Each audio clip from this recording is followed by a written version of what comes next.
Are you the only one in your house that knows when the furnace filter needs replacing?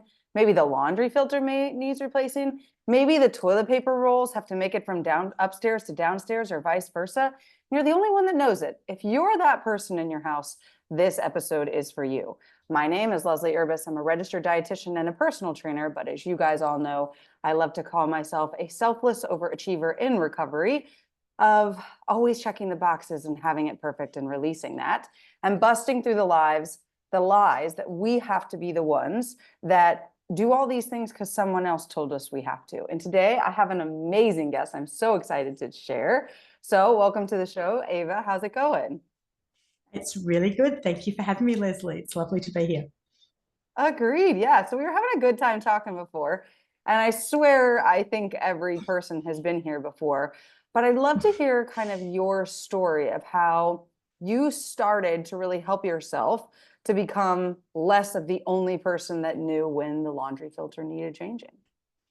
Yes, absolutely. And um, it it's a very common story, absolutely. And nearly every mum that I speak to in our generation, this is the story. You know, we grew up being told we could be anything and do anything, and we watched our mums do everything. And so we took that on. And I spent many years trying to juggle running a business, bringing in an appropriate income to help with the lifestyle that my family wanted to have, and be mum and wife and household manager and everything. And it really was like building a rod for my own back, because I took it all on. I did it all, to the point where I was actually in burnout, because I just could not. I'm only one person, and I say this a lot. As mum, you are still only one person, and yet you have the full-time job of being mum, you have the full-time job of being wife, you have the full-time job of managing and remembering everything in the house, and you have a job that whether it's a business or employed for working for someone else, where you're in this day and age we're required to add income into the household. And I had tried lots of different ways to alleviate the overwhelm I was feeling. I did, all of the chore charts and reward stickers and the family meetings and the conversations, and this isn't fair, and I can't do it all, and you're old enough to step up and help me, and why am I the only one?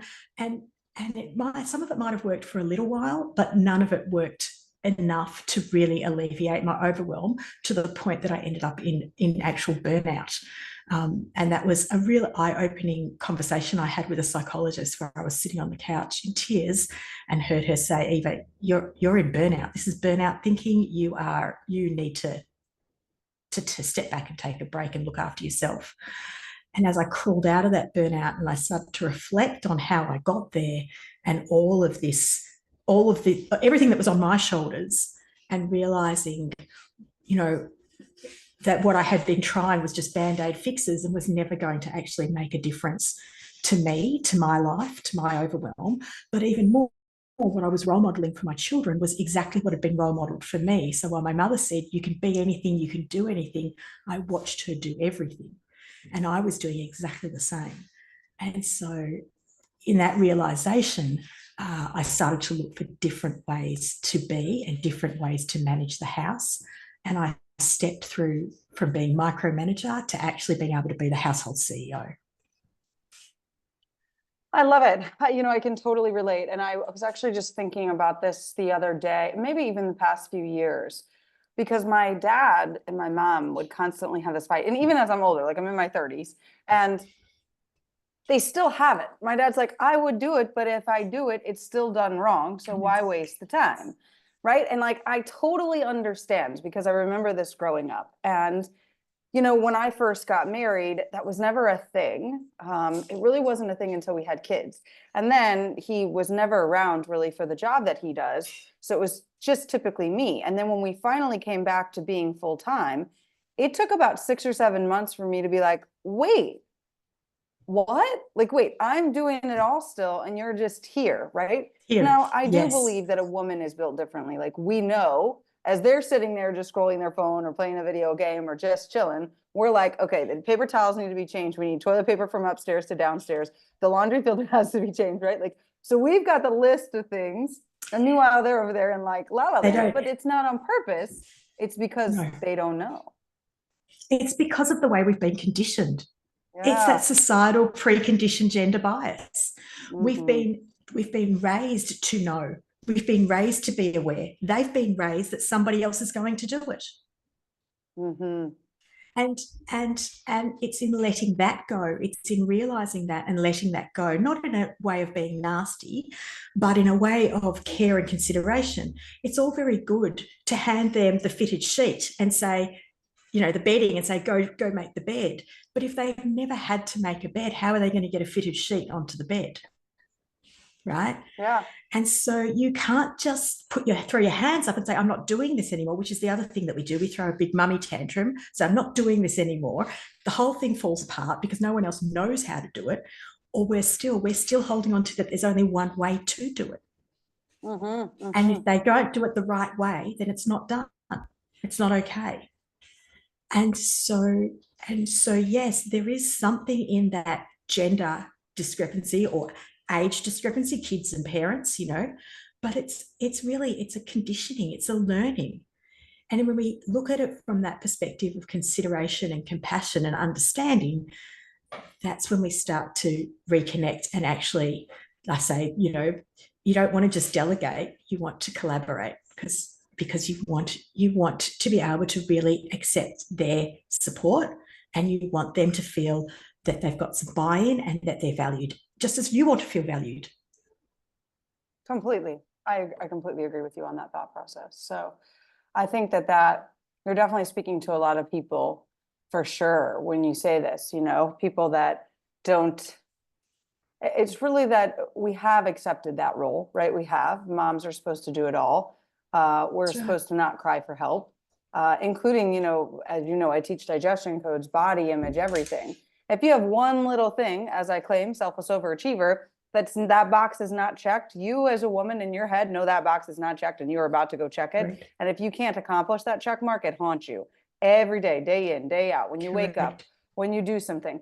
And none of it should, right? None of it should. It was just what was placed on us. So I'm curious, what's your technique? Where do you really, let's say I'm this person, you know, it definitely was this person probably beginning of 2023, so not that long ago. Yes. If I was this person doing it all, if I'm coming to you, where would I start? Where would I begin? What's kind of how do I get out of this?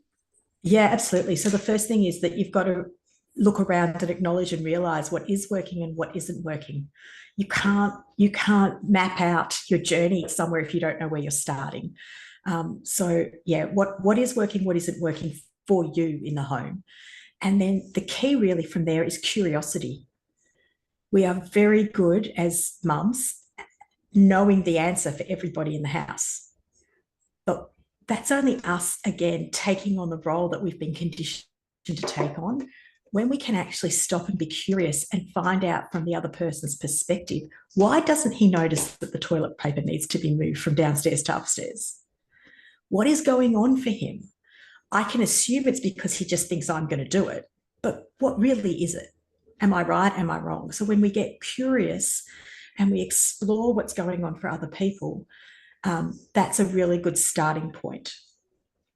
I talk with my clients, I talk a lot about the expectations that we've taken on from our conditioning, the expectations we have of ourselves, the expectations that we have of the others in the house. And then the other two key parts are systems, getting it all out of mum's head, creating systems that work for the entire family, because there's no cookie cutter template that's going to work for every home with every family in every set of four walls, because we are all different, our environments are different, and what makes us feel safe and comfortable is different. As a family and as individuals within the family. So we need to set up systems that will work for us as a family unit, not just for mum. Get it out of mum's head so everybody knows what needs to happen, when it needs to happen, and how to do it. And then the last piece is how we actually communicate all of this. And it's very easy as mums. Again, we think we know the answers. We need it to be done quickly because we've got so much going on and so much we have to get done, and we just want them to step up and pitch in and help out. And so we delegate and we demand and we lay down the law, but that doesn't give them a buy-in. And what we want to do is communicate in a collaborative manner. And I have a framework I call collaborative communication, which is a framework of 4 steps that I work with you to implement in your family. And as you learn it and practice it and model it, you'll find with time the family start speaking in the same way back to you. So I don't, my kids don't come at me and say anymore, Mum, you haven't washed my clothes. They'll come and say, Mum, I noticed this isn't working for me, and this is why it's not working for me, and what can we do to fix it? Mm-hmm. So Yeah, the whole household, the connection is much deeper. There's much more consideration and love and connection, and we actually operate as a community. That's awesome. Yeah, that sounds fabulous. So if somebody's interested and they're like, okay, screaming in my head, this is me, lights going off, I want to do this, where can they find you? What's the next step that they can do? So I do have a website. It's www.evarado.com. And I also am on Facebook. I've got a Facebook page, which is all one word, evarado.com, EVARADOCOM.